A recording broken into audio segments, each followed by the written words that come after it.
사랑하는 믿음의 형제자매 여러분, 오늘 이 시간을 통해 여러분의 마음에 하나님의 따스한 위로와 깊은 평안이 함께하기를 기도합니다.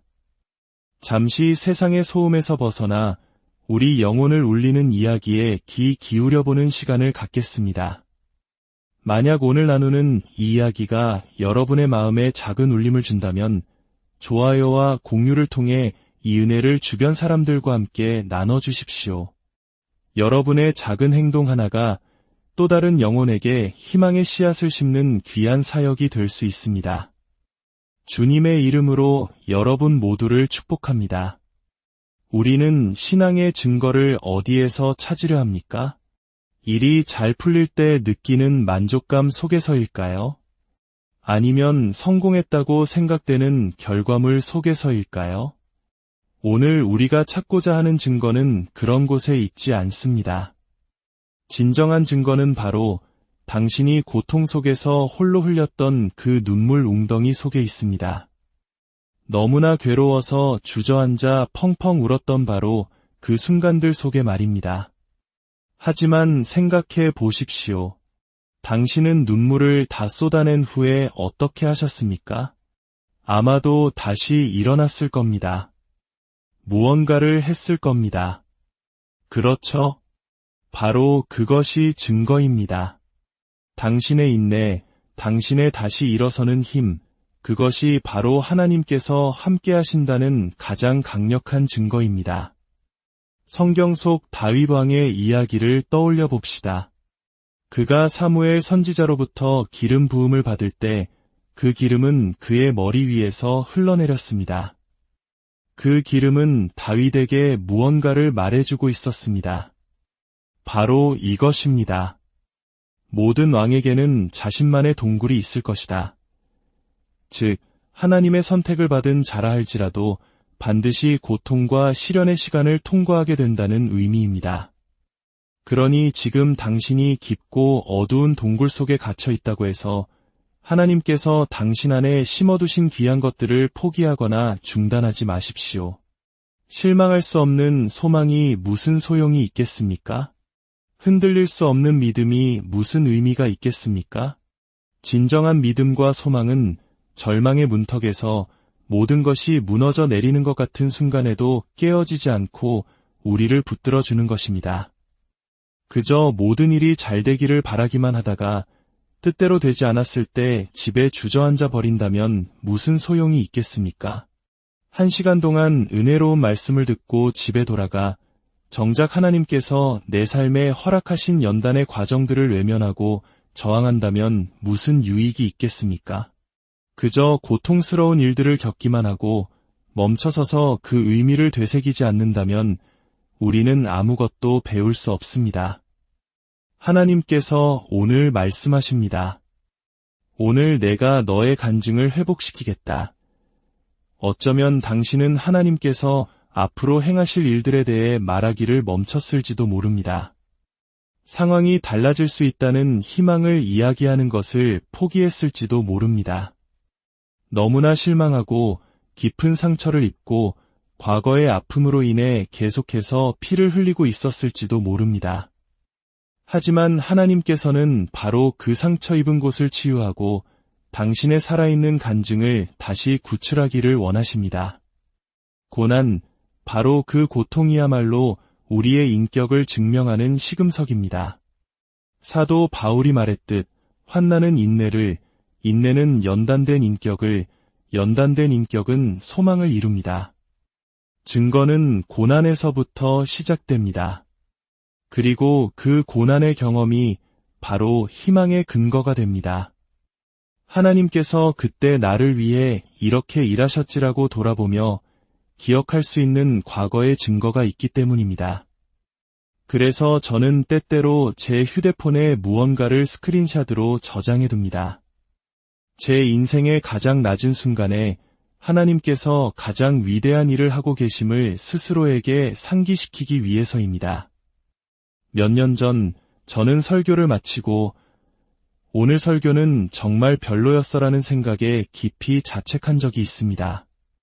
물론 항상 제 탓만 하는 것은 아닙니다. 때로는 듣는 분들이 게으를 때도 있으니까요.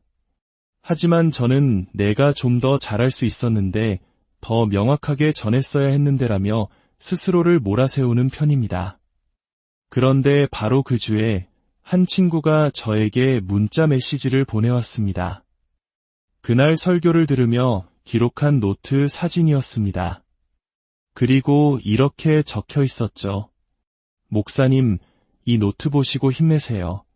제게는 정말 힘이 필요한 순간이었기에 그 문자가 무척이나 감사했습니다. 제가 망쳤다고 생각했던 그 설교에 대해 그 친구는 무려 6페이지나 되는 노트를 빼곡히 채웠던 것입니다. 저는 노트를 보며 정말 대단하다. 하나님, 감사합니다. 생각만큼 나쁘진 않았나 보구나 라고 안도했습니다. 그런데 노트를 다시 자세히 들여다보다가 친구가 왜 굳이 제게 이 사진을 보냈는지 깨닫게 되었습니다. 노트 옆에는 작게 번진 눈물 자국이 있었습니다. 사진 다음에 온 문자에는 이렇게 쓰여 있었습니다. 목사님 메시지를 듣는 내내 너무 많이 울어서 노트 옆에 눈물 웅덩이가 생겼어요. 마르기 전에 보여드리고 싶었어요. 정말 놀랍지 않습니까? 제가 이건 아무 쓸모 없었어라고 자책하고 있을 때 하나님께서는 한 성도의 눈물 웅덩이를 통해 그것이 얼마나 강력한 증거였는지를 보여주셨습니다. 때로는 고난이 놀라운 무언가의 시작점이 된다는 것을 저는 이해합니다. 때로는 당신이 하나님의 부르심에 순종하여 무언가를 행할 때 아무런 감정적 확신이 느껴지지 않을 수도 있습니다. 그것이 꼭 설교가 아닐 수도 있습니다. 그저 선한 사람으로 살아가는 것, 10대 시절의 순결을 지키는 것, 혹은 당신이 할 수 있는 다음 한 걸음을 묵묵히 내딛는 것일 수 있습니다. 제가 설교할 때 저는 그 능력을 느끼지 못했습니다. 보지 못했습니다. 알지 못했습니다. 하지만 며칠 뒤 도착한 그 눈물 웅덩이 사진은 말해주었습니다. 당신이 아무것도 느끼지 못했던 그 설교, 당신이 공허하게 외쳤던 그 말, 당신이 아무런 응답도 보지 못했던 그 기도가 바로 여기에 열매를 맺었습니다. 당신이 보지 못했던 곳에서, 당신이 없었던 그 자리에서 이것이 바로 그 증거입니다. 제가 좇는 증거는 바로 이것입니다. 당신이 무언가를 할 때 느끼는 감정의 증거가 아닙니다. 당신의 눈에 보이는 결과의 증거가 아닙니다. 지금 당신이 아는 지식의 증거도 당신을 인정해 줄 것이라 생각하는 사람들의 칭찬도 아닙니다. 진정한 증거는 당신이 고통 속에서 흘렸던 바로 그 눈물 웅덩이입니다. 하지만 당신은 울고 난 뒤에 다시 일어났습니다. 마음이 산산조각 난 뒤에도 계속해서 나아갔습니다. 그래서 이제 당신에게는 간증이 있습니다. 그러니 이제 우리가 치러야 했던 대가에 대해서만 이야기하는 것을 멈춥시다. 대신 하나님께서 우리를 어떻게 부르셨는지에 대해 이야기하기 시작합시다. 입을 열어 선포하십시오. 나에게는 소망이 있습니다. 그리고 나는 그것을 증명할 수 있습니다. 우리가 소망을 가졌다는 증거는 우리가 고통을 겪지 않거나 앞으로도 겪지 않을 것이라는 뜻이 아닙니다. 다시는 그런 감정을 느끼지 않을 것이라는 약속도 아닙니다. 다시는 실망하거나 배신당하지 않을 것이라는 보장도 아닙니다. 그리스도께서 우리를 구원하신 것은 삶의 모든 고난으로부터 우리를 완전히 면제시키기 위함이 아니었습니다. 오히려 바로 우리가 가장 연약한 그 순간에 우리를 구원하셨고 지금도 여전히 구원하고 계시다는 것이 복음의 핵심입니다. 성경은 로마서 5장에서 이렇게 증언합니다. 우리가 아직 죄인 되었을 때에 그리스도께서 우리를 위하여 죽으심으로 하나님께서 우리에 대한 자기의 사랑을 확증하셨느니라. 이것이 바로 하나님의 사랑의 시연이며 우리 소망의 구체적인 증거입니다. 구약 성경의 한 장면을 기억하십니까? 이스라엘 백성들이 400년 넘게 노예로 살았던 땅을 떠나 40년간 광야를 방황한 끝에 마침내 약속의 땅으로 들어가려 하고 있습니다. 그들은 과거의 후회로 가득 차 있었을 겁니다. 그때 우리가 하나님을 믿고 여호수아와 갈렙의 보고를 따랐더라면, 우리가 믿음으로 거인들과 맞섰더라면, 모세에게 불평불만을 터뜨리지 않았더라면 하고 말입니다. 이제 하나님께서는 여호수아가 이끄는 새로운 세대를 약속의 땅으로 인도하십니다. 그런데 그들이 요단강을 건너기 직전 하나님께서는 여호수아에게 아주 특별한 지시를 내리십니다. 여호수아 4장 5절입니다. 여호수아는 백성에게 말합니다.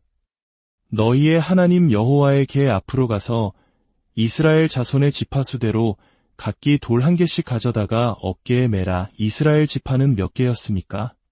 12지파입니다. 돌은 몇 개였습니까?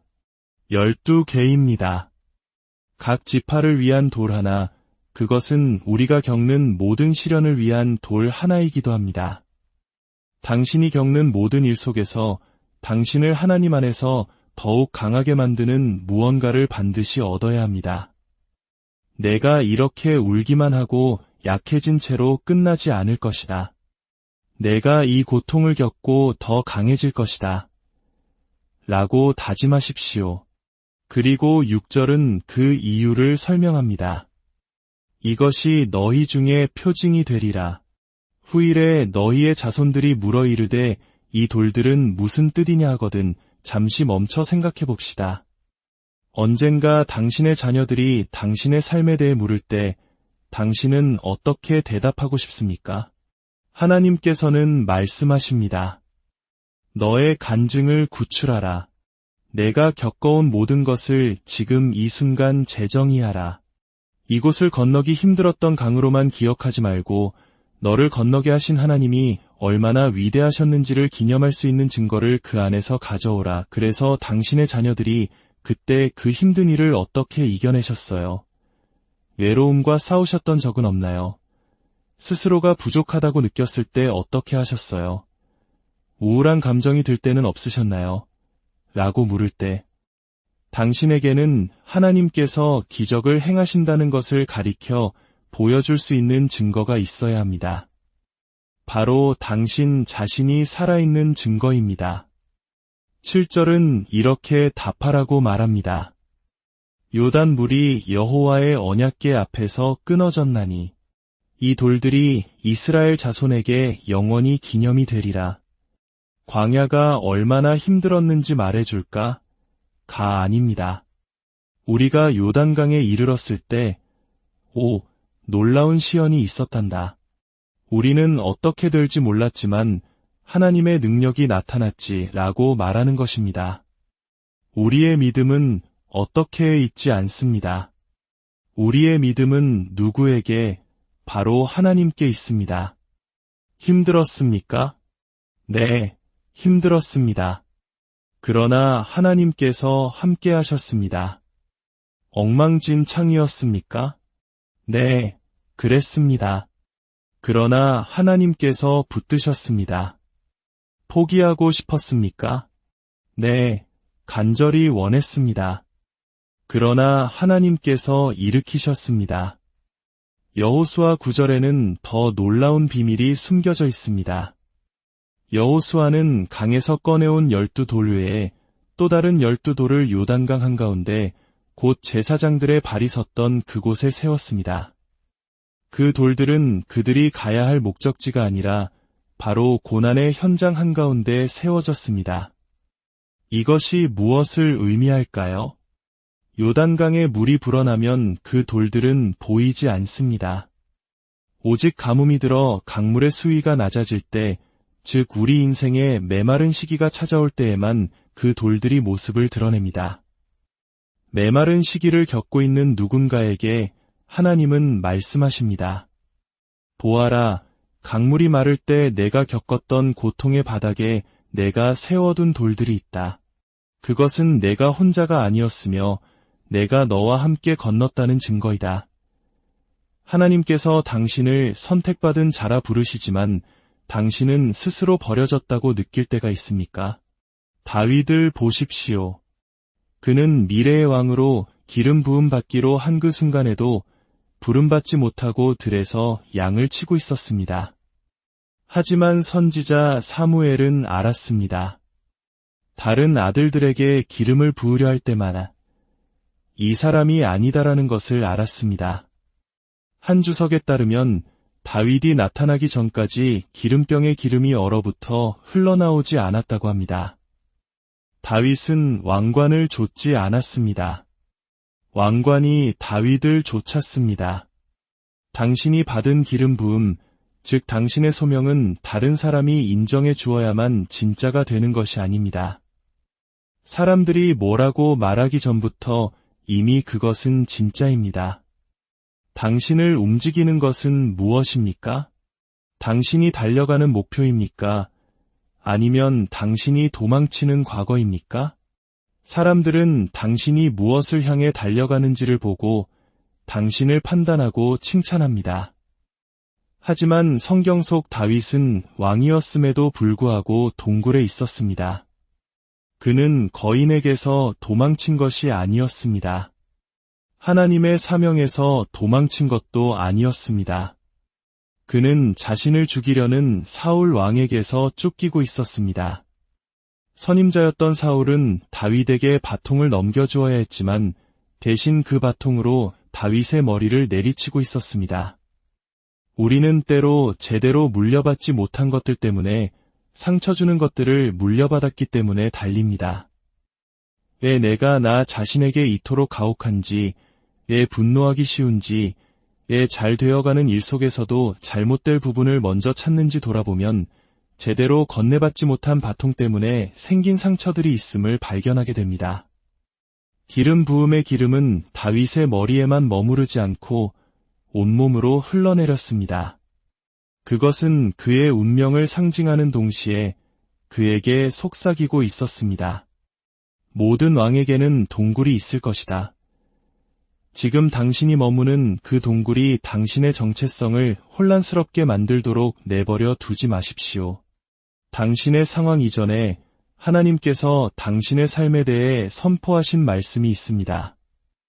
시편 142편은 다윗이 그 동굴에서 드렸던 기도입니다. 그는 이렇게 부르짖었습니다. 내 영이 내 속에서 상할 때에도 주께서 내 길을 아셨나이다. 나를 돌보는 이도 없고 내 영혼에 관심을 가지는 자도 없나이다. 나의 부르짖음을 들으소서. 나는 심히 비천하니이다. 나를 핍박하는 자들에게서 나를 건지소서. 그들은 나보다 강하니이다. 내 영혼을 옥에서 이끌어내사 주의 이름을 감사하게 하소서. 그는 철저히 혼자였고 버려졌다고 느꼈습니다. 그는 의인들이 자신을 둘러싸 주기를 기도했습니다. 그런데 하나님께서는 어떻게 응답하셨을까요? 사무엘상 22장을 보면 그의 가족뿐만 아니라 환난당한 모든 자, 빚진 모든 자, 마음이 원통한 자, 즉 고통받고 비대 쪼들리고 불만으로 가득 찬 400명의 사람들이 다윗에게로 모여들었습니다. 하나님께서는 왜 필요를 가진 사람을 보내심으로써 기도에 응답하셨을까요? 그것은 바로 다윗이 기름 부음받은 자였기 때문입니다. 그의 고난과 상처는 똑같이 고통받고 상처 입은 자들을 이끌고 위로할 수 있는 자격이 되었습니다. 당신의 가장 깊은 상처와 고난이 다른 사람들을 섬길 수 있는 가장 강력한 도구가 될 수 있습니다. 오늘 당신이 무언가로부터 쫓기듯 달리고 있다면 그것이 무엇인지 알 수 없지만 그 압박감을 느끼고 있다면 기억하십시오. 하나님께서 다윗을 지키셨지만 쫓기는 상황 자체에서 보호하신 것은 아니었습니다.